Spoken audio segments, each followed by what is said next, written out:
Good evening, ladies and gentlemen. Welcome to the Brookings Doha Center panel on political Islam in the Gulf.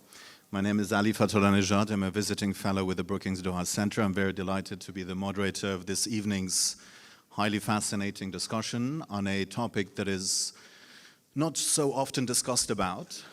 So very, very delighted to have our distinguished academics here in Doha. As you know, the format of our discussions, it's for 90 minutes in total. So we're going to start by some opening statements by each panelist, followed by maybe a discussion among them. And then we're going to leave ample time for Q&A, about half an hour at the end. So please, ask a lot of questions. As you know, political Islam or Islamism is one of the most discussed yet highly controversial topics in the wider Middle East, from Morocco all the way to the Islamic Republic of Iran.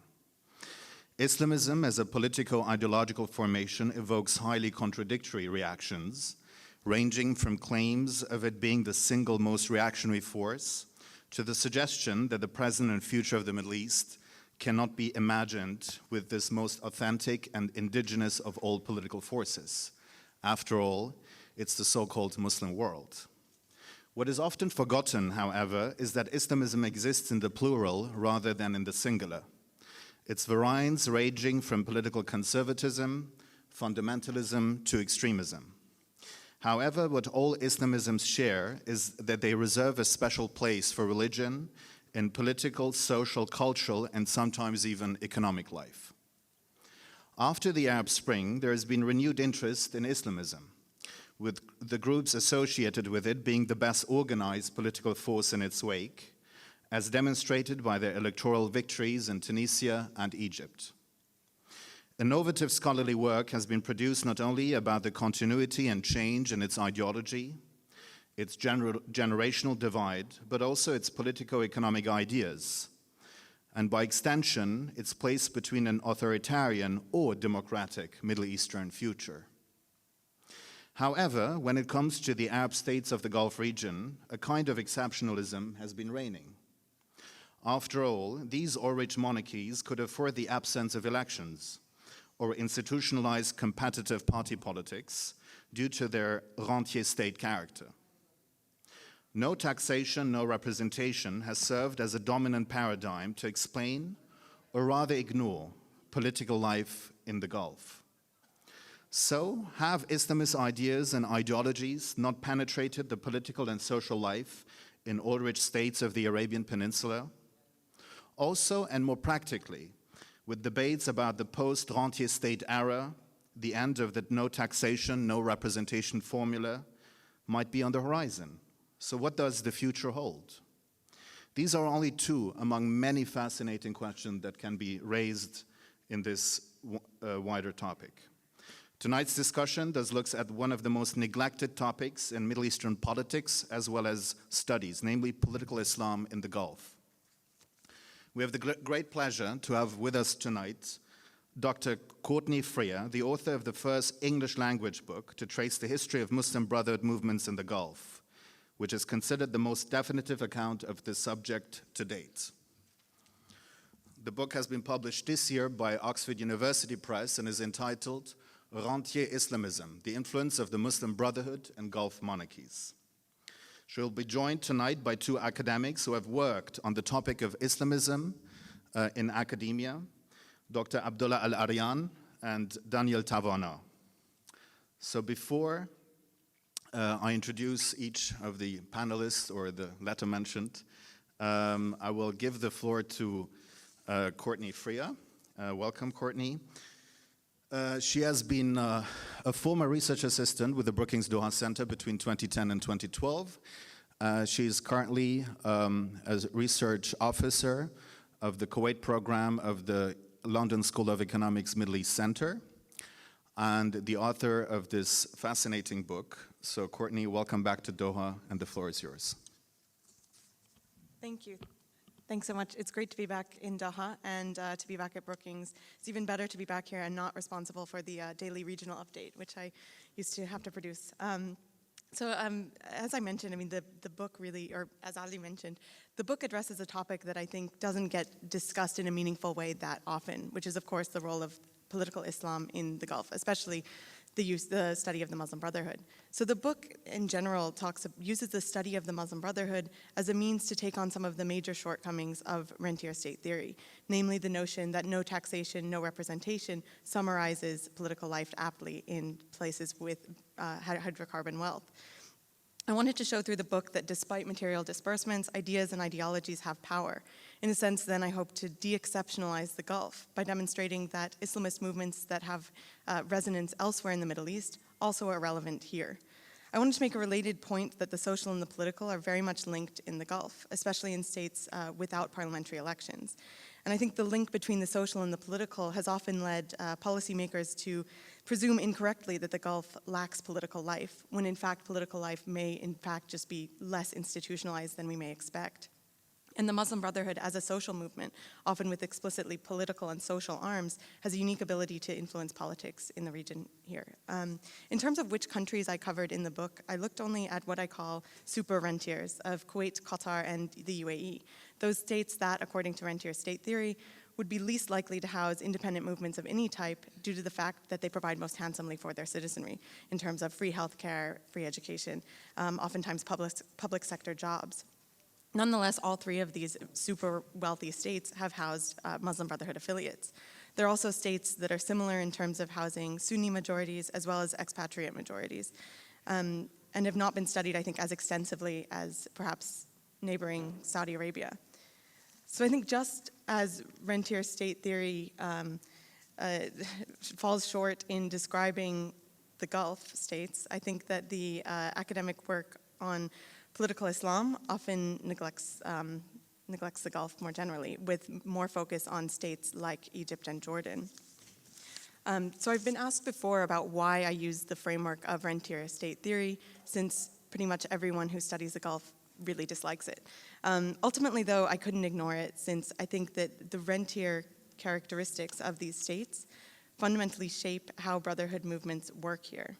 In particular, there are three functions that are normally of critical importance to the Muslim Brotherhood that are simply less relevant in the rentier context. First, and most obviously, handsome welfare benefits from the state obviate the need for Muslim Brotherhood groups to provide such material benefits. Second, aside from Kuwait in this study, the organization of electoral campaigns for parliament is not relevant. Thirdly, there's less of a need for the Brotherhood in these small, kind of more tightly knit societies for the Brotherhood to provide an alternate social network. This isn't, Cairo of the 1930s.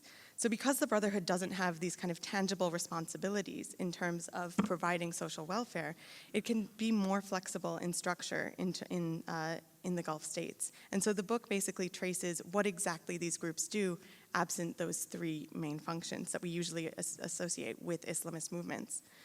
I think ultimately I found that Islamist movements, even in rentier environments, are not placated by government buyouts or payouts, namely since they are ideologically motivated. Further, I think in states where modernization has been accompanied by at least a degree of secularization and westernization, Islamism can become an expression of nationalism, essentially a means of preserving local values in the face of rising expatriate populations. So I'm briefly going to sketch out what exactly the Brotherhood does in each of these states that I covered, starting with Kuwait. So in Kuwait, the Muslim Brotherhood is an institutionalized and very much accepted part of the political system, which centers on parliamentary elections. Having been established in 1951 as primarily a social institution to combat creeping Western influence, the Kuwaiti Muslim Brotherhood today has a political arm, Al-Harakat al-Dusturiya al-Islamiyya, or HADAS, which has, since the Muslim Brotherhood's 1991 split with the Egyptian mother organization, has organized electoral campaigns inside of Kuwait. In my view, I think that change has come gradually to the Kuwaiti Muslim Brotherhood's agenda, which initially had focused on changing social policies, in particular restricting the sale of alcohol, implementing gender segregation in schools, and limiting Kuwaiti nationality to Muslims. And I think this was kind of what the Brotherhood was aiming to do in Parliament in the 80s and the 90s. I see a change happening in 2006 when the Muslim Brotherhood was a very active part of a cross-ideological opposition movement agitating to reduce the number of electoral districts from 25 to 5. After 2006, again, the Brotherhood became part of a broad-based cross-ideological opposition, which kind of organized protests during the Arab Spring, many of which had to do with allegations of corruption in government. So I think that the Brotherhood then, over time, has become part of this opposition and very much associated with that, more so than with the social policies it used to promote. In fact, Hadas boycotted elections held between December 2012 and November 2016 after a change in the voting law, which they objected to. So I think the Brotherhood's, if we look at the Brotherhood agenda now, it primarily concerns examining the plight of Kuwait's Bedouin population, addressing revocations of citizenship for political reasons, safeguarding the welfare package, and changing the electoral law that I mentioned before. And so these are issues that are not traditionally associated with Islamists and issues that also are quite local, demonstrating the extent to which the Kuwaiti Brotherhood has become nationalized. In Qatar, the Brotherhood plays solely an informal role since the group voluntarily decided to dissolve itself in 1999. The Qatari Brotherhood, like the Kuwaiti, first came to influence largely through the education sector and through people, largely Egyptians, who came to staff these nascent schools, basically. As in Kuwait and in the UAE, the government initially welcomed Brotherhood influence as a bulwark against the more overtly political Arab nationalist movement, which was actually very active in Qatar up through kind of the 50s and the 60s. Indeed, until the 1970s, they basically dominated the political scene here.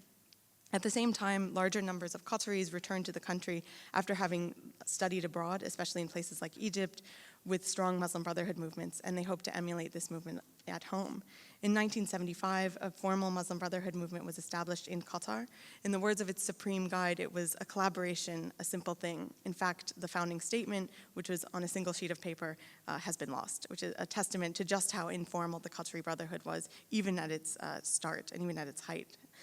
The Qatari Brotherhood essentially focused on dawah, the study of Sharia and the Quran, and the arrangement of youth and educational events. And in the 1990s, a split did emerge between a younger generation, which was hoping to ramp up and formalize activities, and an older generation that was skeptical about the utility of doing so.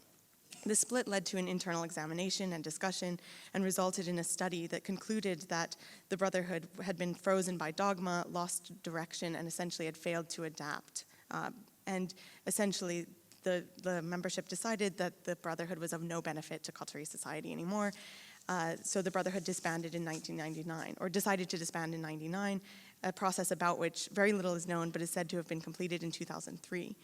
I think the dissolution ultimately was due to the fact that there was nothing to be gained from having a formal organizational structure.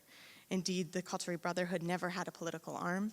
It was primarily a social club, and so can continue in that vein without a formal structure. So now moving to the UAE, there's also no longer a formal Brotherhood organization there since the crackdown in 2012. Yet notably, the organization did have differing influence depending on emirate. And of course, as you'll know, the UAE is divided into 7 emirates, which have very different levels of economic wealth and political integration. Initially, the Brotherhood existed in the UAE, actually in Dubai, in 1974 as Jamiat al-Islah wal-Tawjih al-Ijtimai, the Reform and Social Counseling Association, or Islah. And it actually resembled the Qatari branch in terms of its focus on the social, essentially on education.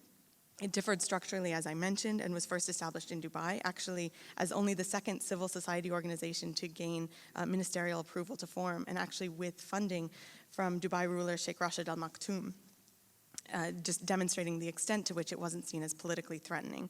Later in the 1970s, other branches were formed in the Emirates of Fujairah and Ras Al Khaimah with money from Sheikh Rashid. Apparently, Abu Dhabi ruler Sheikh Zayed Al Nahyan provided land for a branch of Islah to form, but ultimately that did not happen. There was also never a branch in Sharjah and in Ajman. the Brotherhood was under the umbrella of a different organization. Nonetheless, Islah as a whole did produce a magazine of the same name, whose articles tended to focus on social policy issues, such as the benefits of Islamic education, the need to censor inappropriate Western materials, restricting the sale of alcohol, stopping the general encroachment of Western culture, and discussion of some political issues like unequal distribution of government resources and corruption. Through the 70s and 80s, members of Islah enjoyed ministerial positions, especially in the Ministry of Education. Islah did also develop a political reform agenda, at least to a certain extent, alongside its social program, pressing for more representative government and more equal distribution of wealth across the Emirates, perhaps due to its popularity in the poorer northern Emirates, especially Ras Al Khaimah. Islah actually notably, and I think which led to its ultimate crackdown, did work with a cross-ideological group of activists calling for greater political reform in 2011. This led to, by the end of 2012, 94 members of Islah having been arrested as security threats, with the government claiming to have received confessions from imprisoned Islah members that their organization had an armed wing and intended to overthrow the government to reestablish a caliphate, a claim not substantiated by any independent Islah documents, public statements, or in my conversations with members. Still, in November 2014, the UAE dubbed Islah a terrorist organization, and so the Brotherhood in UAE really does not exist at present.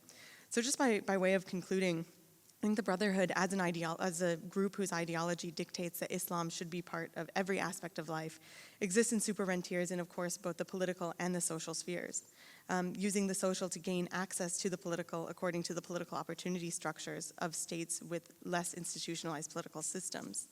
I think the movement in all three countries did begin with a focus of Islamizing society in the face of foreign, especially Western, encroachment. Since their establishment, though, these groups have altered their priorities to varying degrees. The Kuwaiti Brotherhood, for instance, has come to privilege electoral success over the initial social agenda it pursued in the 1980s in Parliament. The Qatari Brotherhood, on the other hand, has favored ideological and social elements of its platform over pursuing structural or institutionalized power. Finally, the Emirati Muslim Brotherhood, before the most recent crackdown, operated in a space between the purely political, inhabited by the Kuwaiti Brotherhood, and the more amorphous, as represented by the Qatari Muslim Brotherhood. And so I think ultimately, when I talk about Rentier Islamism, I think we're talking about a domestic political arrangement in which Brotherhood affiliates are able to exercise political capital through informal means, often through social means, despite the presence of hydrocarbon wealth. So essentially, I believe that ideological affinity does contribute to both social and political capital, which are very much linked in these states. And as such, I think that the Brotherhood and Islamism more broadly will always be an important part of political discourse in the Gulf. Thank you, Courtney, for this fascinating overview. And I think there are a lot of questions that can be raised in this context. So before I ask a question about that, I'm going to give the floor to Dr. Abdullah Al-Arian, who is an associate professor of history at Georgetown University here in Qatar. He holds a PhD from the Department of History at Georgetown University and is the author of Answering the Call, Popular Islamic Activism in Sadat's Egypt, that was also published by Oxford University Press in 2014, and like Courtney's book, received stellar reviews, I have to say. Please. Thank you very much to the organizers at Brookings Doha Center and to you all for coming to join us this evening for this conversation about a topic I think is really important, and one obviously that's very much pertinent to a lot of the things that are guiding the region in terms of the geopolitical developments in this moment. What I thought I would do, since we're here to kind of discuss a little bit about the publication of this new book that's taking a fresh look at the question of the Muslim Brotherhood, specifically looking at it in the Gulf, was maybe to provide a little bit of a context, a bit of an overview in terms of the ways in which this question of studying political Islam has evolved and developed over time. And so specifically, I'm looking at the way that Western scholarship, academia, but also even in the realm of journalism, has kind of tended to examine this question over the period of about 40 or 50 years, because I think that there has been an important evolution and an important shift that's really reflected in some of the more recent scholarship. But of course, this isn't, it took us a while to kind of get to the point where we're looking at these movements specifically through a kind of a nationalist lens, or at least looking at them as case specific on the basis of where they happen to be located. It seems very obvious to us now, but this is not where things began. And so I thought I'd provide a little bit of that kind of overview, going back to the early 1980s. There was a wave of what you might call response literature, a series of studies in reaction to what at the time was called the Islamic Resurgence. The Islamic Resurgence was this title that was given by mostly Western journalists and academics to a phenomenon that very few people actually predicted, because following the wave of modernization of the 1950s and 1960s that occurred largely under secular nationalist regimes, or in some cases under conservative monarchies, the conclusion that many had drawn was that the role of Islam in society had simply diminished, that it had been irreversibly diminished in Middle Eastern societies, so that groups like the Muslim Brotherhood, which had risen to prominence in the 1940s, had been ruthlessly suppressed by regimes in Egypt, Syria, and elsewhere by these secular authoritarian rulers. But by the early 1980s, a number of events caught people by surprise. The Islamic Revolution in Iran overthrew a stalwart ally of the US and the Shah and replaced his regime with an Islamic Republic. The response to the Soviet invasion of Afghanistan was painted in religious terms and mobilized thousands of fighters from across the Islamic world under the banner of jihad. The seizure of the Haram in Mecca by a group that challenged the legitimacy of Al Saud on religious terms. There was the rise of militant insurgencies in Egypt and Syria that had threatened widespread unrest and even claimed the life of Egypt's president Anwar al-Sadat. And in a development that I explored in my first book, the Egyptian Muslim Brotherhood by this point had also resurfaced as the leading opposition movement with tens of thousands of followers and a new generation of political activists. So today, one would be really hard-pressed to be taken seriously if you're going to talk about all of these different events, the Iranian Revolution, the Afghan Jihad, the emergence of the Muslim Brotherhood, as part of one phenomenon. But at the time, these were studied really as part of one phenomenon, a broad-based kind of return to religion, following this idea that there was a disillusionment with the failures of secular authoritarianism and its inability to deliver on either a political or even a socioeconomic level. And one of the interesting things, I think, just as a sort of a side note, if we kind of follow closely the recent tour, sort of PR tour by the Saudi Crown Prince to the United States, especially when he was giving a lot of these media appearances, he sort of actually reflected this discourse to a certain extent, because he was also feeding into this idea of 1979 as representing a kind of important moment during which political Islam kind of faces this resurgence, and of course the Iranian Revolution sort of forced the hand of the Saudi regime in order to have to actually issue its own response, and by virtue of this is how we get the emergence of some of these extremist ideologies. And so this has been part of the idea of trying to kind of repackage the way in which we understand some of those recent developments that of course culminated in the rise of sort of 2001 and beyond, some of those developments as well. But just fast forwarding to the late 1990s, following a number of important developments, again, some of these include in Sudan, where the Islamic movement rose to power on the heels of a military coup in 1989, in Algeria, where an Islamic party's victory in elections led the military to actually intervene, suspend the elections, and plunge the country into a civil war, in Tunisia, where the Muslim Brotherhood sort of branch, the Ennahda movement, was already discussing political pluralism as a core tenet of its ideology. It was talking about democracy as its ultimate goal, but also in places like Egypt, Jordan, Yemen, and many other places where the Muslim Brotherhood had established a strong set of welfare institutions to account for the state's abandonment of social services following its neoliberal turn, that all of these had established a long track record of democratic participation, whether in student unions, professional syndicates, or even in the parliament, as part of voting blocs with established parties. So now that these movements had demonstrated that they were clearly here to stay, that they were not simply a momentary response to a state in crisis, the literature from this era shifted to focus on the question of Islam and democracy. Can these movements adhere to the rules of the game? Do they truly believe in liberal and democratic values? Can they be trusted to take the reins of the state?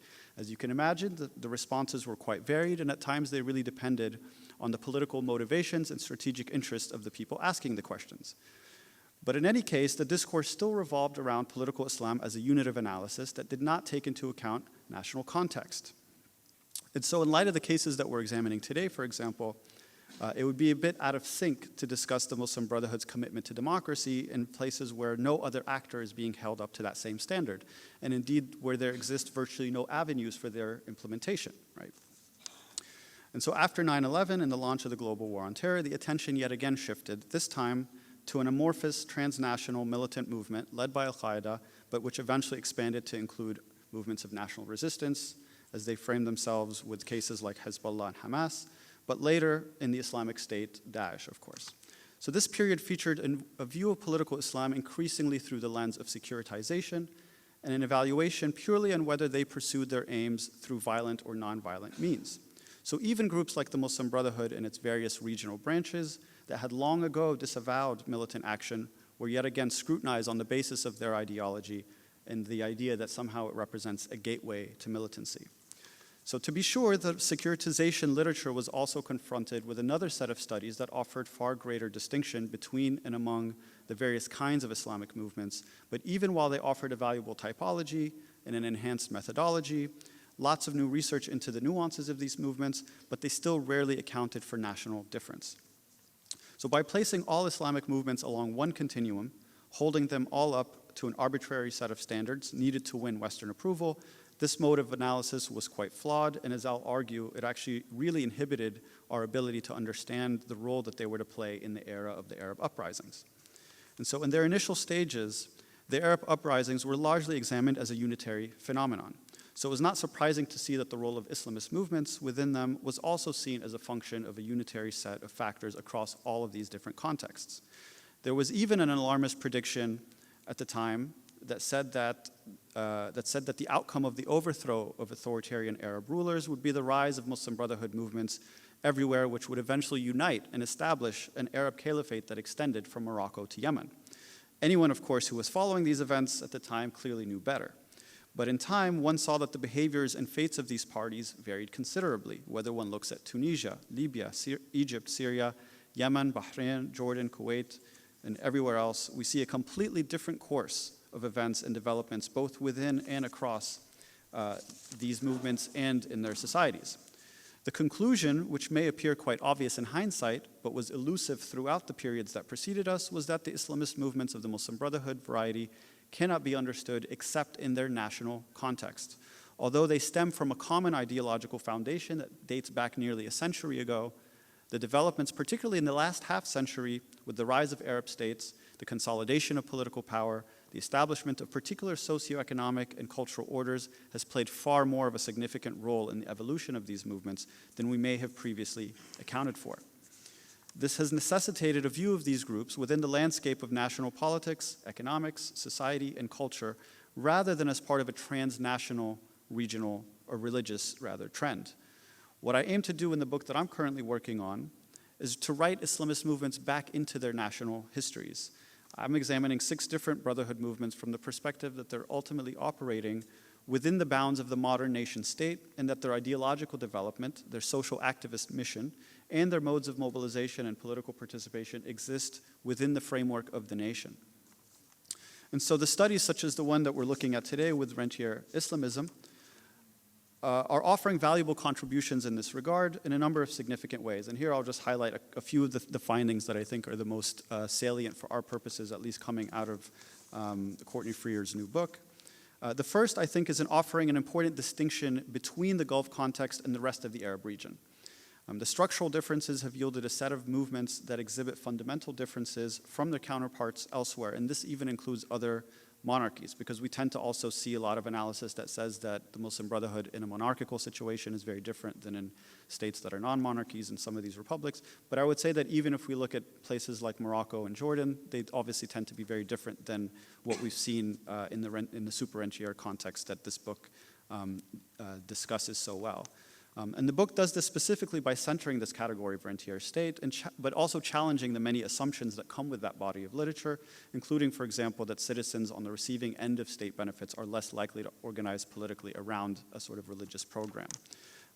Another thing that I think it does quite usefully is differentiating between and within the Gulf states themselves. So looking at Kuwait, Qatar, and the UAE, exhibiting very interesting parallels, but ultimately showing that they have tremendous difference across them as well, and that most of these are really dictated by their own immediate context and their surroundings and their historical experiences. And then finally, looking specifically at the findings within each case that I think are quite valuable. I'll just make a couple of comments about Kuwait, because it's also the one that I've done research on in the past. The Kuwaiti Muslim Brotherhood, I think, features a very important historically cosmopolitan context that I think helped give rise to a very specifically different kind of movement than perhaps the one we've seen in neighboring countries, a slightly more open political space that gave rise to a prominent presence in social and educational activity, and eventually even an institutionalized political activity. Again, something that we see in Kuwait that we haven't necessarily seen elsewhere. But the Islamic constitutional movement is in many ways a reflection of this turn toward formal participation that we don't see elsewhere. But there are a number of other significant contributions, and I think one of those, for instance, has to do with a moment, a real break that many of us here are probably very familiar with, and this was the 1991 decision to support the US-led coalition to remove Saddam Hussein militarily from Kuwait at a time when all of the Muslim Brotherhood movements regionally had, of course, opposed and condemned this decision. The Kuwaiti Muslim Brotherhood comes up in support of it as a way, I think, of emphasizing perhaps national priorities over perhaps a broader religious solidarity. There are a number of other examples, one of which, for instance, is the movement's stance on granting women in Kuwait the right to vote. And if you talk to members of the movement and leaders of the movement, many of them will say flat out that they don't believe that this is actually, their rejection of this prospect is not really because of any religious reason. In fact, it's a social and cultural reason that they give as being the reason why they don't necessarily believe in granting women the right to vote. And I think this also emphasizes that there's really a kind of a contextual, cultural, social aspect to the way that these movements have evolved and developed in a way that we tend to simply consign everything to the realm of religious and ideological belief, and especially as those as being something that's quite static and unchanging over time. And so I'll leave it there in terms of my comments and reactions, but I look forward to your questions and reactions. Thank you. Thank you so much, Abdullah. So before we move on, I have to ask you to speak slower for the sake of the translators. We're going to continue with Daniel, and then we're going to, do a little discussion here. Daniel Tavana, currently based in Kuwait, is a PhD candidate in the Department of Politics at Princeton University. Previously, he worked as a research associate at the Project on Middle East Democracy. He holds degrees from Cambridge University and the Harvard Kennedy School, where he worked at the Belfer Center. Daniel, please. Thank you so much. I'll try and speak a little bit slower, and just flag me if I don't. Thank you again for having me here. This is really special, not just because of the release of Courtney's book, which is an important one, but I think it's an interesting time politically to sort of take stock and ask the kind of provocative questions that Courtney does in her work about the future of Islamist politics, the future of the Muslim Brotherhood in the region. My comments are I'm going to try and sort of provide a more theoretical kind of overview of what the arguments are very quickly, and then offer just, I think, 3 reflections about where I think the argument that Courtney makes in the book kind of has the most appeal to existing theories, both within Rentier state theory and theories of political Islam in the political science literature that I'm sort of most familiar with. And then I'm going to try and problematize a few core concepts or ideas, some of which are in the book, some of which are not, and hopefully use those as an entry into our discussion and questions in the next round. So to begin, the book obviously takes on 2 very important bodies of theory in the political science literature. The first body of theory is the implications of Rentier theory's no taxation without representation idea, right? And this is sort of what Courtney mentioned. This is a very kind of American idea of representation and taxation, and it sort of ignores the kind of institutions that historically exist to mediate this relationship in the sort of advanced democracy context where this idea has come out. The second body of theory is within political Islam. There's a large literature that focuses on the provision of social services and social welfare, right? And this is sort of a more recent kind of field of study within the literature that I think Courtney tries to problematize in this book.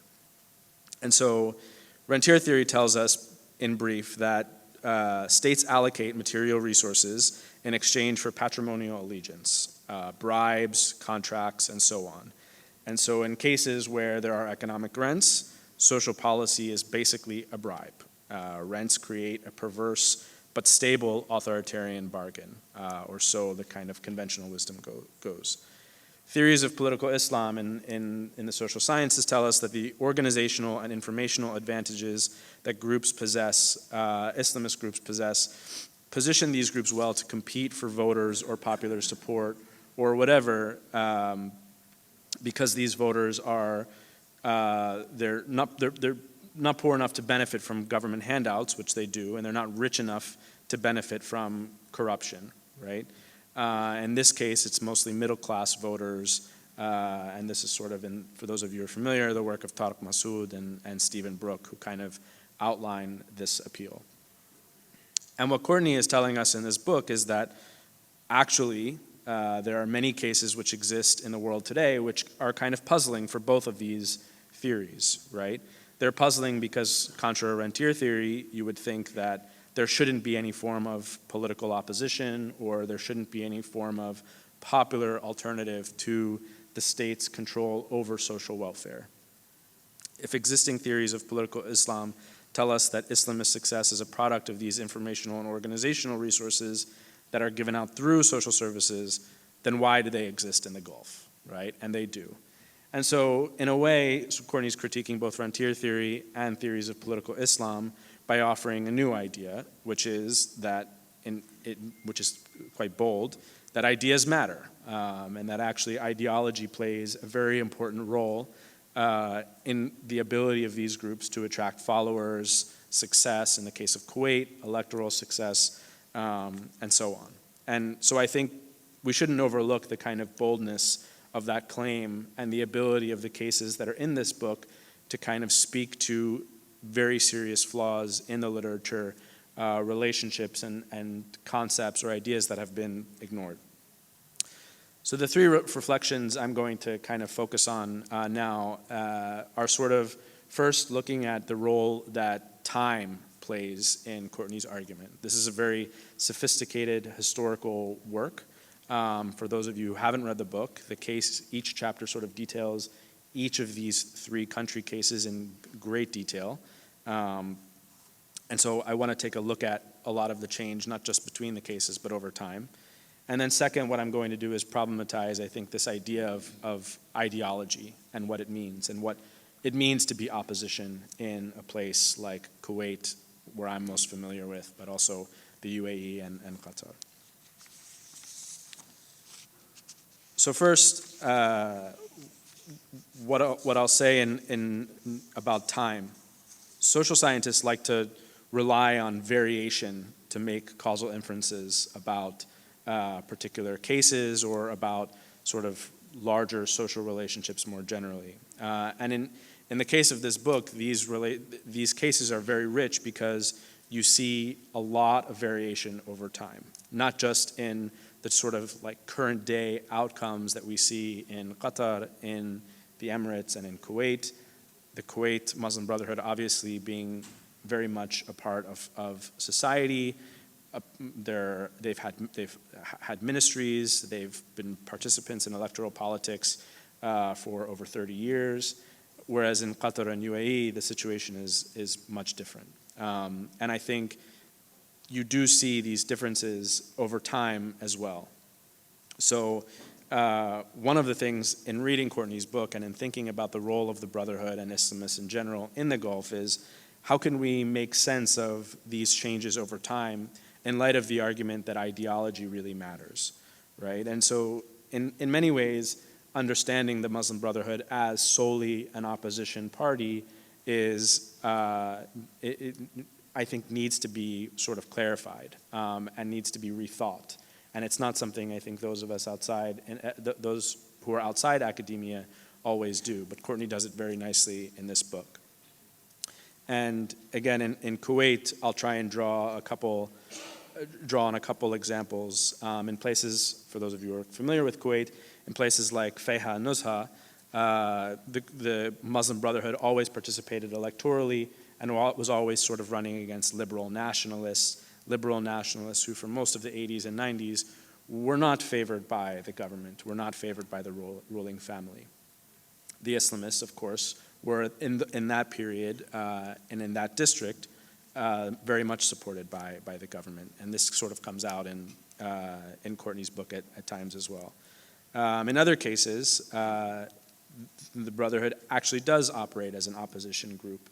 It fields sort of tribal candidates in many places in elections as a sort of alternative to the heads of other major large tribes in electoral districts who are sort of more supported by the government and have direct access to ministries, services.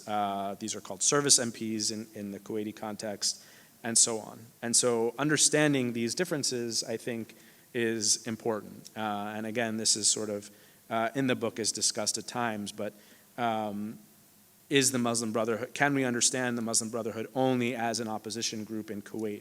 Or can we understand it sort of as a more moderate kind of junior partner in government at times, or a full-fledged opposition group the way in many cases it is now? Or does this even vary within times depending on electoral districts and who we're talking about? And so if this is the case, this suggests that actually, ideology is not something that is fixed.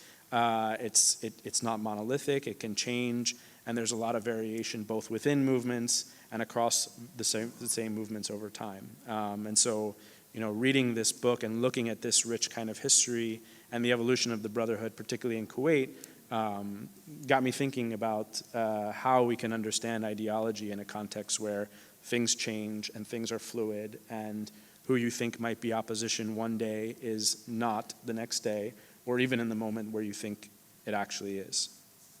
And so in this way, what I think the book kind of does nicely is it makes this provocative argument that participation in electoral politics actually changes the group in many ways.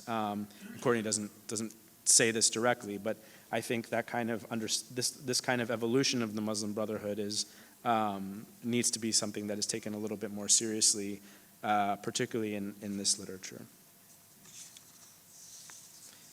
The next point that I want to make is that one of the hardest things that you're confronted with when you make an argument about something like ideology, right, is that you sort of get trapped into this corner where you have to make an argument about ideology as being this fixed kind of thing that everyone believes or understands in a given moment. And this is, of course, an impossible thing to do because nobody can get into the heads of all of the people who you would want to know about, be they voters or elites you're interviewing in your field work or others. And so this book kind of takes this on, I think, in ways that I think are worth giving a couple of thoughts to. At its core, the book is about why people support a particular political program in places where we think that they probably shouldn't, right? And the book's argument, and Courtney's argument, I think, is that it's about ideology, it's about the ideological content of the message, and it's about its ability to sort of mobilize voters, mobilize supporters. Given the way in which socioeconomic status and the social structure of Gulf society differs very much from other countries in the region, this book should force a sort of reconsideration of the role that something like subjective class status plays in producing the Islamist advantage, where it's sort of understood to be the case in other contexts, particularly Egypt historically, but also in Tunisia. So the question that I kind of had while reading this, and again, this is mostly in Kuwait, the country that I'm most familiar with, is who are the Muslim Brotherhood voters? Who supports the Muslim Brotherhood? If we know that in places like Egypt and Tunisia, it's middle-class voters, so to speak, who are they in Kuwait and in the Emirates and in Qatar?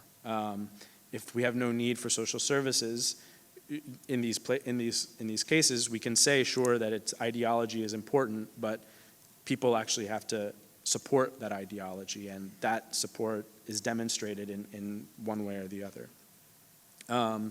You do say, Courtney, in your book, that the Brotherhood was able to do this in these cases very effectively because they stuck with the social and educational sectors in these cases in ways where they did not in Egypt and they did not in Tunisia or Morocco. And this, in turn, has translated into a social program, a viable social program that was supported by voters in elections. But I think in many ways the Brotherhood's social and ideological appeal in Kuwait was a little bit more encompassing. The Brotherhood was able to appeal to a broader group than Arab nationalists, for example, in the 70s and 80s by emphasizing Islamic identity over Arab identity. And so you argue in the book that Arab nationalists were better able in Kuwait to co-opt powerful merchant families than the Brotherhood. The Brotherhood was not able to do this and instead had to rely on other middle-class voters, tribes, AMI voters of Iranian origin in particular, and so on. So this suggests that the Brotherhood's, in my view, in my reading of the book, that the Brotherhood's later success was not just due to its ability to fuse the social and political into a sort of coherent electoral program that many people supported.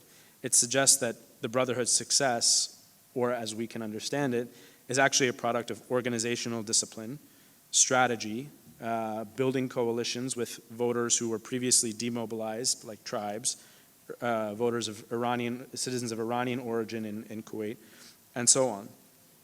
Ideology can lead the horse to water, so to speak, but it can't make the horse drink. And so reading this book, I understand much more about the ideology of these groups, but I thought as a point of departure for our discussion, we could talk a little bit more about what kind of mobilizational advantages that ideology produced and how it was sort of reflected in the context of elections. And again, the Brotherhood's success was due to its ideological appeal, but nationalism too was appealing until it wasn't, right?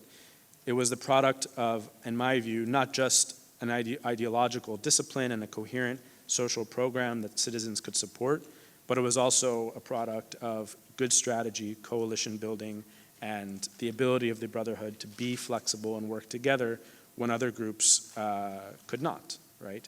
And I think that, at least in my view, is something that the book sort of forces you to think a lot more about. And so kind of to round out that point about, my point about ideology and the role that it plays, what did the Brotherhood have in your reading, Courtney, that the Arab, and you don't have to answer all these questions, by the way. These are questions to think about, or at least that I was sort of thinking about. What did the Brotherhood have ideologically that the Arab nationalists did not, right? I would argue that in addition to the strategic and organizational power that the Brotherhood had, they were, at least in Kuwait, much more willing to make deals with the government. They were much more willing to limit their influence and power in exchange for ministries, in exchange for reducing their ability to participate in some districts, and so on. The Arab nationalists, particularly in the 70s, were much less interested in doing this. And I don't mean to say that this is like exclusively a feature of the Muslim Brotherhood in Kuwait or elsewhere. I think that this is something that, for example, liberal groups today in Kuwait do as well. And I think many of them are also very close to the government and have been for quite some time. And I think, looking at this variation over time is important and should cause us to think a little bit more deeply about how the role of ideology is sort of contingent on the material circumstances that surround some of these groups and the way that they operate in these situations. And so I know I'm probably out of time. I'll close just by saying, one of the other things that I was sort of thinking about a lot while reading this book is where the future of the study of political Islam or the Muslim Brotherhood is going. And so, Abdullah kind of rounded out that history for us. And in the social sciences, we've kind of had this obsessive focus with whether or not the Brotherhood is democratic or not. We moved to social services, and then, now it's sort of a new phase where I think the study of these groups is sort of changing in a lot of ways. And so the book left me wondering what to make of that and where that study was going. So I'll stop there and looking forward to our discussion. Thank you so much, Daniel. Unfortunately, we don't have the time to discuss all of them, all of those issues, but certainly a few of them. Let me start by posing a question to Abdullah. Abdullah, you stressed the need when it comes to studying Islamism to look at the respective national contexts. Do you think that when doing so, one would ignore the transnational context, because after all, Islamism, as an umbrella term, has a strong reference to religion, to Islam, to the Ummah. So what are the pitfalls and what are the advantages of only focusing on the national context? Well, I think in terms of pitfalls, part of the issue is that because there has been such an emphasis on focusing on the transnational, that if we were to swing the pendulum the other way, I don't think that we would necessarily lose that. I think that that perspective is still very much present, right? Everybody knows what the founding ideology is, at least hopefully. Everyone is familiar with the founding ideology of not just the Muslim Brotherhood, but even kind of similar sort of trends that have existed in the early part of the 20th century. We know the context, right? That they were emerging with these ideologies and these trends at a time when the state was not yet a concrete reality in the way that it is now, right? That the Arab state did not exist in the way that it does now. And so at the time, these kinds of transnational trends tended to be part of a broader negotiation process between the populations, between these societies and their respective rulers who were at the time still taking shape and trying to sort out what kind of Arab state we were going to be essentially left with by the second half of the 20th century. But the moment that that reality actually takes root, I think that a lot of times we get stuck in continuing to operate on the basis of the Brotherhood specifically as an ideology that hasn't evolved since the 1940s. And I think that that's been really where so many people have made that mistake. And even if we were to just take the Gulf as an example, for instance, I think part of the reason why studies of the Muslim Brotherhood in the Gulf have often been left sort of lacking is because of a couple of reasons. I mean, the first is the fact that these are considered to be sort of secondary movements, right? That they're not, that the real mother movements are, it's either in Egypt or sort of in the immediate environs like Syria, for instance. But the fact that, the Arab states in the Gulf were developed at a later stage. They received their independence much later. They developed and modernized, and so the sort of response to modernization comes later. Then, of course, there's the fact that so much of the influence does come from these sort of transnational networks in terms of migrants or even, you can say, sort of ideological refugees or political refugees who come and sort of establish their home coming from places like Egypt and Syria, and establishing a sort of a basis there. And so for a long time, we emphasized the existence of these transnational networks at the expense of the local and what was really happening domestically within the kind of, whether it's Kuwaiti society or Qatari society. There are a number of personalities, major scholars, for instance, who've been living here for half a century, that we tend to sort of, that their shadow looms very large. And as a result, we still think of it as very much an Egyptian movement that simply sort of rubbed off on some parts of the local population as opposed to really understanding it in its own context. So I think that there's a sense that we have to not necessarily abandon that entirely, but sort of maybe round out the picture a little bit more in a way that I think does take the local into account. And the fact that ultimately, I think when push comes to shove, ideology doesn't determine everything. And so there's also a certain kind of Islamic exceptionalism. We tend to think that Islamists are the only ones that are really obsessed with ideology, right? That they can't be pragmatic, that they can't operate simply within the sort of what's possible, that they're still very much idealists who are hoping to sort of bring about this kind of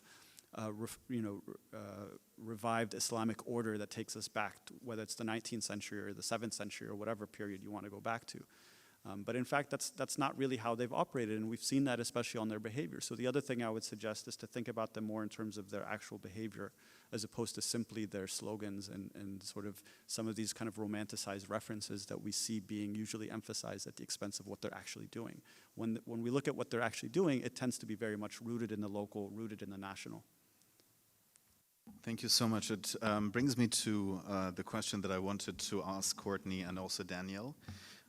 Courtney, in your book, basically, you say that while rentier state theory assumes that citizens of such states will form opposition blocs only when their stake in rent income is threatened, basically your research demonstrates that ideology rather than rent have motivated the formation of independent Islamist movements in these countries. So I was wondering, so are there instances in your research where you've seen that ideology has been advanced to basically camouflage material or rent-seeking endeavors? Because this is like this, non-ending kind of discussion within the social sciences, whether really ideas shape structures, or is it, which kind of relationship both have, which also Daniel asked. And by extension, one would also ask, what is the relationship or the end goal of those groups when it comes to the power structures, when it comes to the powers that be? Do they want to, are they reformist, are they revolutionary? Do they want to just assume state power? Do they want to share state power? Do they want to elevate other political ideological formations, such as more nationalist or more social democratic movements, also enable them to have a say in a newly post-authoritarian, let's say, political environment? Great, thanks. I think starting with kind of your last question first about what the end goal is for these movements, I think it really depends, as Abdullah was saying, on local and national context. So, for instance, if we look at the Kuwaiti movement, essentially they usually contest about 4 or 5 seats in a 50-seat parliament. So they're not really aiming to take over, they're just aiming to have a voice or a seat at the table, essentially. Oh, sorry. Sorry. Okay. All right, got you. Sorry about that. Yeah, so as far as the end goals of these groups, it varies depending on national context. So of course, in the Kuwaiti case, the Brotherhood there tends only to contest about 4 or 5 seats in a 50-seat parliament, so it usually doesn't hold that much power in terms of ability to overthrow the government or anything of that nature. So really they'd have a seat at the table but are not dominating the discussion. When it comes to places where there aren't parliamentary elections, so in Qatar and the UAE, I think there are fundamentally different goals because there are different political opportunity structures for those groups. So I think essentially in Qatar, the goal was always to promote kind of dawah and tarbiyah, and basically organizing social activities rather than becoming politically active. In the UAE, I think maybe the movement was becoming increasingly politically active. And this brings me to kind of the second point about using ideology to gain rents. And I think in the Emirati case, you see that Islam was very popular in kind of the poorer Northern Emirates rather than, was more popular there than in kind of Abu Dhabi, for instance. So is that a coincidence? Is this kind of relative deprivation actually taking hold and motivating people to mobilize behind Islamist slogans? Or so it does kind of bring in the material context there. So I think it's not irrelevant. And in terms of kind of this idea of the extent to which ideology has mobilizing power, there certainly is a limit. And I think that, as Daniel mentioned, really the structure of brotherhood movements do change, as does their behavior in electoral context. So the Kuwaiti Brotherhood over time has emphasized different programs, different agendas, I think depending on what's going on locally, as well as depending on their coalition partners in parliament, and also depending on how they can kind of get more votes. So I think ideology doesn't take you completely there when you're in electoral context, because you do have to be a bit more pragmatic. Whereas in states where there aren't those institutions, I think the ideology is really the only driving power of mobilization, because it does remain socially focused. So. Thank you. Daniel, want to? Sure. I'll just. I think it's an important question. Sorry if you can't hear. Is that better? You know what is the Brotherhood's end goal? To me, I think it's a very difficult question to answer, and this goes back to Abdullah, the point that you raised, right? Like nobody would ever ask this question of like a liberal nationalist group. Like, what is your end goal, right? Nobody ever asked that of a tribal. Political candidate. Nobody ever asked that about other political groups who run on the basis of more local interests. And though this question is an important one, and though it gets asked a lot of times, I don't think that there actually is an answer, because I don't know that politicians are not very good at thinking long term, right? And people who run for office are especially bad at thinking long term. And so at the end of the day, I think what these groups want is they want to feel as if they're represented and that their views are being taken seriously in government, and that their supporters are taken care of. One MP that I interviewed in Kuwait, a former MP from the Muslim Brotherhood, told me point blank that only about 10 to 15% of his supporters are actually party activists or are actual members of the movement, so to speak. That's a pretty low number, right? So if you think of, political representation, be it if you're a minister or an MP, as a movement, you're not always thinking about what those end goals might be. You're thinking about getting reelected. You're thinking about serving your constituents. You're thinking about undercutting your political opposition who exists in that context, right? And I think that's ultimately what matters. And in the case of Kuwait, you see a lot of these ups and downs over time where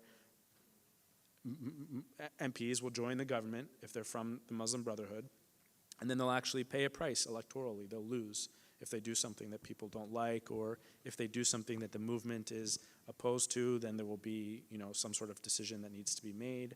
And so I think these are the kinds of concerns that people who care about these parties or are in these parties actually think about on a day-to-day basis, in my opinion. Thank you. Abdullah, do you have some brief thoughts on that as well?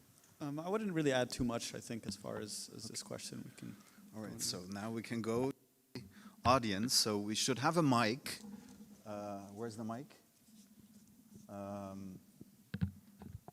So yeah, we're going to find the mic. So please raise your hands if you have questions. Going to do some kind of gender parity, if possible at all. So the gentleman here at the front. Assalamu alaikum. I have a question to Courtney about whether the conflict in the 1990s between the Islamists and the liberals in Kuwait about the voting of women, about Sharia law and all of these things. A Kuwaiti author, he authored a banned book, and he said that all these debates were masking the ultimate conflict, which is between the Bedouins and the merchant families and the people with what we call al-Hadar. So what do you think of this argument? So it's an economic struggle between the Bedouins who were naturalized late in the 1950s and the merchant families who were there when Kuwait was formed, and these were the people who had a control to some extent over the ruling family, because these are the ones who were paying the taxes. Yeah, that's my question. Thank you. And also another question to Abdullah and all the panelists about the resurgence of Islamist movements in the region, because we can see that many of their mobilization tactics, the scholars, the imams, all of these things were crushed. So right now, even the religious,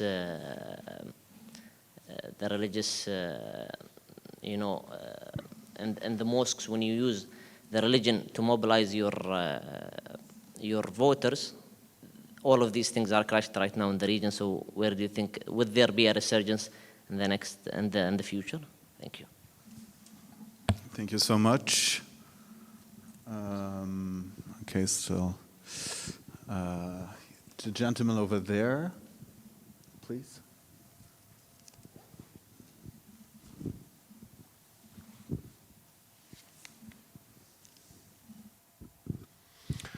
Yes, good evening. I have a question related to the current hostility of the United Emirates regarding the Muslim Brotherhood.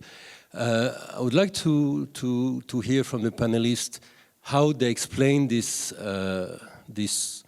gradual hostility that is obviously very prominent now, and to what extent is it linked to the personality of the current Crown Prince of Abu Dhabi, Mohammed bin Zayed.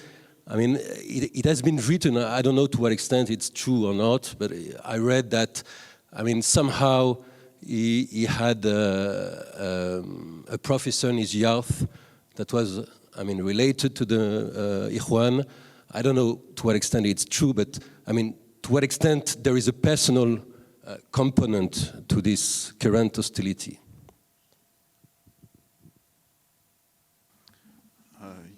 So we're going to first maybe respond to those questions before doing another round. Great. On the question on Kuwait, I think Daniel could weigh in as well. But I mean, it is true that the Kuwaiti Muslim Brotherhood was quite smart in terms of reaching out to different areas, kind of Badu outlying areas before other movements did so. And so they have traditionally had kind of a following from that segment of society, but it's not kind of a one-to-one thing. I mean, because of course there are Badu who vote kind of along tribal lines rather than ideological lines. So I don't think it's really that simple as with everything in Kuwaiti politics. But certainly, I mean, it's worth thinking about, because actually the Kuwaiti Brotherhood did break with the Egyptian Brotherhood on this issue of women voting. And so it was something that I think had to do with the local context, at least to a certain extent. And as far as the question on the UAE, I do think it's an odd, I think it is somewhat personality driven. The Crown Prince of Abu Dhabi, Mohammed bin Zayed, is known for having these kind of hostilities towards the Brotherhood for a long time. And actually, in a lot of WikiLeaks statements and other statements, you see this conflation that he does of Brotherhood movements and violent Islamist movements. And so I think it's this idea that Islamism exists on a gradation and eventually will lead to violence. So I think he has that kind of notion in his head. It's also interesting to think about how actually Dubai and Abu Dhabi did initially have different approaches when it came to the Brotherhood. And over time, the Abu Dhabi approach has come to dominate.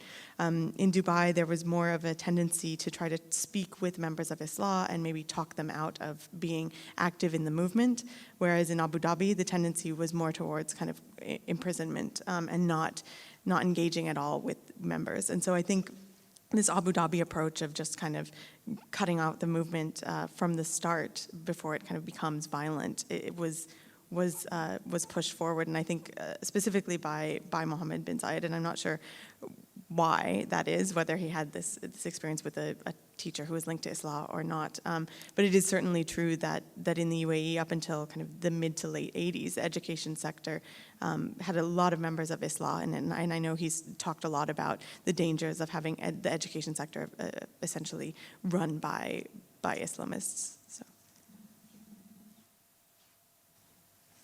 Yeah, I mean, I think on this question of sort of what is to become of this movement going forward, there are some interesting parallels. So a lot of people were looking at basically what's happened in the wake of the Arab uprisings and essentially concluding that this is simply another crackdown that is very similar to the one that we saw in the 1950s, specifically in Egypt when there was a complete crushing of the movement by the Nasser regime. I would agree with that up to a point. I think that there are a couple of very critical differences between what we saw historically and what we've seen more recently.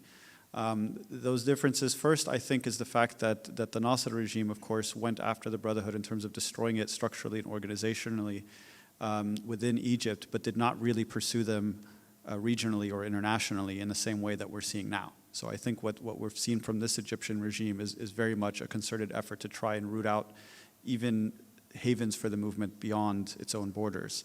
And in that sense, of course, we've seen these attempts to try to seek refuge in different countries. Some have been successful, some haven't been. But ultimately, this has now been part of a broader agenda that is even extending beyond just the Sisi regime in Egypt. And of course, many of its sponsors within the Gulf region, I think, have been largely even more aggressive in terms of rooting out the movement and pursuing its sources of support. Second difference, I think, that's really crucial here is the fact that the Brotherhood in the 1950s was a much more closed-off, insulated organization in a way that I think allowed it to sustain and to ultimately resist the attempts to kind of destroy it in a way that I think it was far more public and visible after 2011, right? That this was now, we're talking about a political party, one that has deep roots in society. Its membership roles were basically exposed in a way that allowed the regimes, the various regimes, to really go after it in a much more aggressive way that I think is going to have much more of a structural impact on its ability to ever recover. And in that sense, I think that it is probably undergoing a certain kind of existential moment in terms of trying to first recover, secondly, to come to terms with these recent developments, and then thirdly, in terms of trying to orient itself for the future. What kind of future might there be? Are we going to go back to an era of simply trying to kind of reform and exist within the existing constraints in some kind of a political system? The same way that we saw for decades, both under the Mubarak regime, but elsewhere in terms of some of the parallels that we've seen in other states, in Jordan, for instance, or in Yemen, for instance, in some of these other contexts? Or are we going to see something fundamentally different that is far more revolutionary in character and trying to really continue with the shifts that were attempting to happen under the transition from the Mubarak regime in Egypt?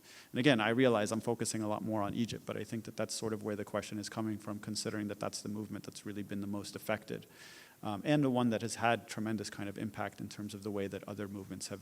But I'll say briefly, in terms of looking at events in Morocco and Tunisia, that you get a very different picture. And you do get a sense that there you have brotherhood movements that have essentially incorporated themselves within the existing state structures. They're not there to try to change anything necessarily, or if they do, it's gradual reformist in nature, and it's not about fundamentally altering the character of the state, both in terms of the Nahda movement, which not really surprisingly has emerged as a more conservative voice in terms of preserving many of the state's institutions, and also in terms of the relationship between the PJD and the Moroccan state right now.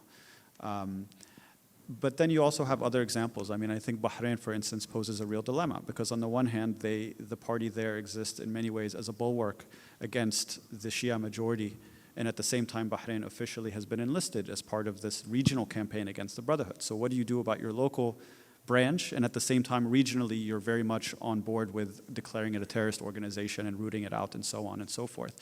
And so I think a lot of these internal contradictions also can't necessarily remain, and as a result, I think we are going to start seeing eventually some fractures in the ability to really have a sustained effort to basically eradicate the movement. And just the last thing I'll say on this is I think ultimately, regardless of what you might do to an organization, it's really an idea, and one that regardless of what you might do to root out an organization, there's always going to be some sort of an impulse, as we've seen historically within Islamic societies, to have some movement that essentially claims a role for Islam in public life and political life, and I doubt that we're going to see that end anytime soon, regardless of what some of these regimes may try to do. Thank you. So we're going to go for a second round. I also see a lot of prominent scholars who have been working on issues of Islamism, so if they have any comments. The lady in the second row, please.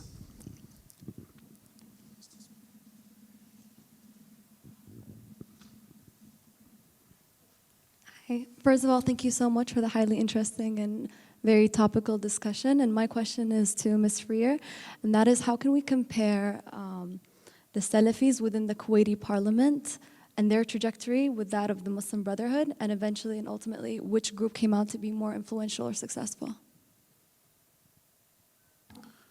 Thank you. The gentleman in the front row, on the corner there. Yes.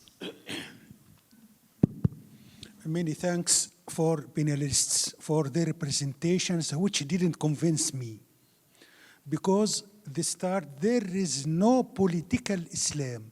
Otherwise, there must be political Christianity, because Pope of the Catholic Church allied with President Reagan to undermine Soviet Union, or because Jews occupied Palestine using some texts of their Torah. I think the correct name, politicization of Islam, because using Islam as a tool to subject people from the dictators or totalitarian regimes which controlling us. I don't like to speak too much in this problem, because Muslim Brotherhood, I am liberal. Egypt, free Egypt. Muslim Brotherhood in Egypt represent only 6%. There is no part, and all there are jailed or killed. So I don't like to exaggerate in the problem. There is no political Islam. The Islam is a whole system completed together. Thank you. I don't like to speak too much. Thank you. Yes, please, the gentleman in the front row. Professor. Thank you very much for this. My name is Khalid Hroub from Northwestern University. One of the courses that I teach is Islamism in the Middle East. And I tend to warn my students to be careful in using this term, political Islam. So my comment is very generic, kind of. Once you use it, then you are obliged to break it down into different kind of players. So the focus on the Muslim Brotherhood and other players is very valid, of course. Yet at the same time, you have, and we have, I think, to underline that is the biggest players, the biggest actors in the domain of political Islam are the states themselves. So if we say political Islam in the Gulf, we have to discuss the mingling of religion and politics that is mostly undertaken by the states themselves, Saudi Arabia, Kuwait, Qatar, United Arab Emirates, so on and so forth. So if we say political Islam players, and even in my course, maybe I go even beyond, I would put underneath this very overarching title, I would put down the United States. So the United States, in fact, one of the biggest, one of the most global political Islamic players, meaning using religion and employing religion for political ends. And this is, of course, very obvious in the war in Afghanistan, one of the main beginnings of the whole phenomenon of political Islam. And you can talk as well about maybe the Soviet Union and using Islam and religion in the Islamic republics in Central Asia, so on and so forth. So I think we have to be maybe kind of careful in the methodology in using these terms. Again, very kind of generic terms, but replying to your invitation for us maybe to talk. Thank you very much. Thank you. Do we have another question before we? Yes, the gentleman at the very back. Well, it didn't work really with gender parity this time, but yeah, we tried. Good evening. Thank you very much for this series of thought-provoking interventions. I have a question with regards to Yemen and how dependent is the Yemeni Muslim Brotherhood from support, financial support and political support eventually from Muslim Brotherhood organizations elsewhere in the Gulf. So how financially it's important, has it been important historically? And I would like to know whether the Muslim Brotherhood in Yemen, you think, has been more depending on this kind of rent coming, this support from other Gulf states, Muslim Brotherhood branches, or if it has been more dependent upon the rent system from Yemen itself. So that's my question. It's not an easy one, but I would be delighted to have your opinion about it. Thank you. Thank you. I'm not sure if anyone can respond on the Yemen question, but otherwise feel free to choose one of the questions that were raised. And I'm going to pose a last question when it comes to the foreign policy dimension. Maybe, Courtney, you can talk about that a bit. Is there any palpable influence of those Islamist movements that you've studied on the direction of the respective states' foreign policy orientation? Has there been some influence or not?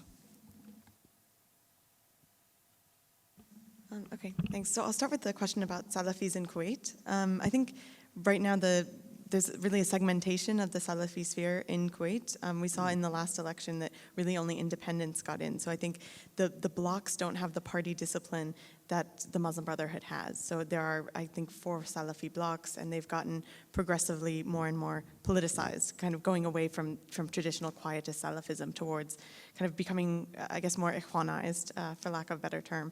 And so I think what the problem is once they become more politicized, they don't have that unique selling point versus the Brotherhood. So I think they're kind of in a difficult position. I guess we'll see what happens in the next election, but right now it seems like there's a rise of independence within the Salafi groups because of this breakdown of kind of discipline of the blocs.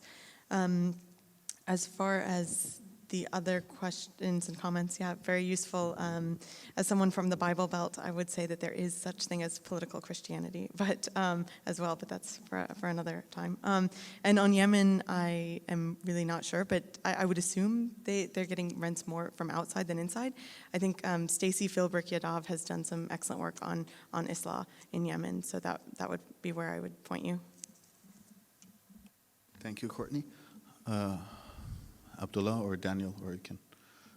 Abdullah. Yeah, I'll just say quickly in response to Professor Hroub's comment. I mean, I completely agree that I think One of the things that has been a problem with the way that people have studied Islamic movements is generally looking at them through the secular religious binary within these societies. And I think, it's not a revelation to say that there really is no officially secular elements anywhere within the Arab world, both at the level of states and even really within kind of major trends within society. I mean, you mentioned, for instance, that the monarchies themselves, that many of the Gulf regimes have all engaged in some aspect of kind of religious symbolism and so on. I would even go further and say we can go back to the Nasser regime in Egypt, which of course everyone sort of associates with a very strongly secular outlook. And in fact, before the Nasser regime comes to power, Al-Azhar was an independent institution for nearly 1,000 years. And he's the one who nationalizes it and brings it under control of the state. And so it's quite ironic that the person who's sort of the most associated with a kind of a very secular authoritarianism is the one who actually controls the awqaf ministries, the endowments, who nationalizes Al-Azhar, and then who begins to really give the state far more greater control over religious exercise. And I think that we see the reaction and response coming from the Islamist movement in large part because the state basically comes along to control all these things. The head of the Nahda movement in Tunisia, Rashid al-Ghannouchi, has said in the past that he believes that the role of the Islamist movement is actually to liberate religion from the state and not the other way around.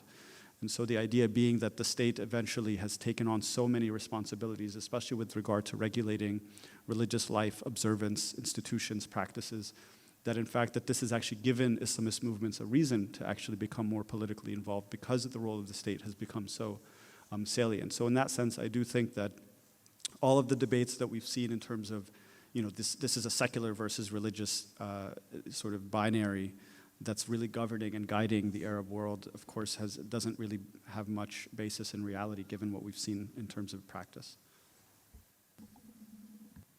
I'll take the question about the Salaf in the Kuwaiti parliament. And this sort of relates to the earlier question that was asked in the front row here about this distinction between, in 2006, between liberals versus Islamists as masking the sort of Hadar and Bedu, let's say, conflict.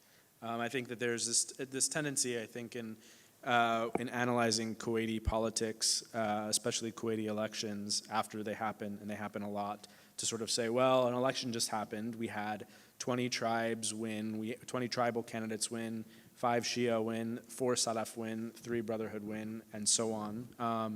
And there's this tendency then to cleave the population into these stable voting blocks that are sort of reflective over these divisions in parliament. But I think that the reality of Kuwaiti politics is that there's actually a significant amount of internal division within these groups, the Muslim Brotherhood being a little bit more disciplined, probably even the most disciplined in Kuwait. But that division internally exists, and it's important to understand. So in the case of the Salaf, for example, of course there are Salaf in parliament in Kuwait, but in the most recent election, the official Salafist movement, the Jamwa Salaf, they endorsed, I think, 3 or 4 candidates who were part of the actual organization, and all of them lost, I think, or except for maybe one of them who actually wasn't even a Salaf but was endorsed by them because he was running in a district where he didn't have very much support. And so there's this division among the Salaf, some of whom are still to this day not participating in elections in Kuwait, others who are much closer to the government who are. And so this is sort of the problem when you only look at ideology, right? You miss some of this conflict, this division within these groups that exist, not just over more programmatic sort of policy questions, but where the group actually stands in relation to the state or in relation to other groups who are in the government or not, and what that means. And so I think your question was, how do you compare these groups? I would say that the Salaf, as a result, as a sort of product of the movement being just a lot more diverse and a lot more fluid and changing over time, it is a lot more fractured right now than the Muslim Brotherhood is in parliament. What that means, I think we will have to see, but I think that distinction and your question sort of brings out the importance of looking at these groups internally and understanding that you can't make assumptions about MPs or their political affiliations or the direction of Kuwaiti politics on the basis of who's in parliament today and who's not. Thank you, Daniel. So, Courtney, you have the last word and maybe some thoughts on the foreign policy dimension.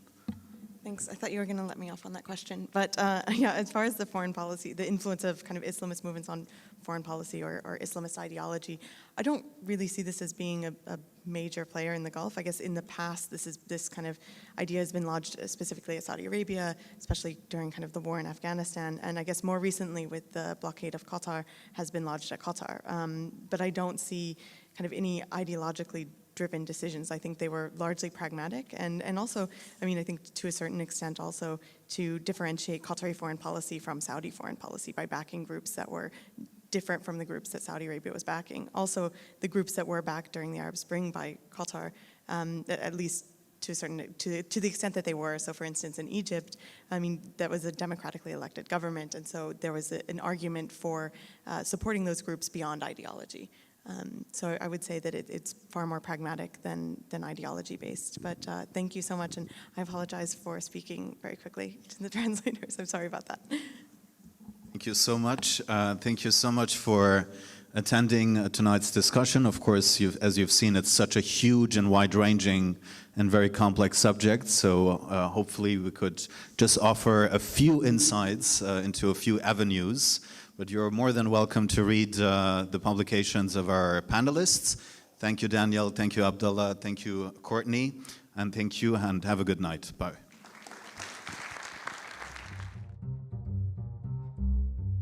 Thanks for watching. Be sure to like and subscribe for more videos from Brookings.